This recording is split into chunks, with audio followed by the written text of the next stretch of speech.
subscribers, today I will tell you so how to install macOS Sonoma on your Mac. So for doing that, let's tap on install macOS.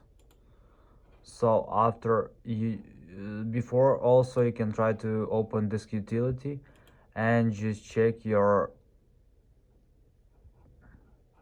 volume. So let's check.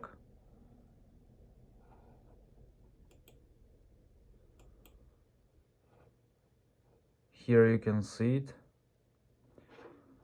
So we can also just erase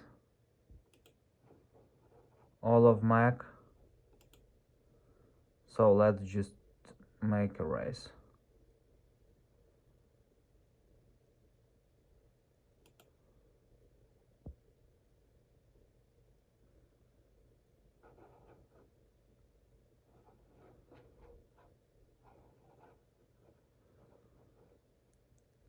So after,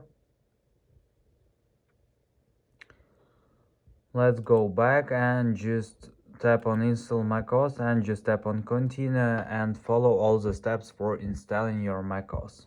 So thanks for watching, goodbye.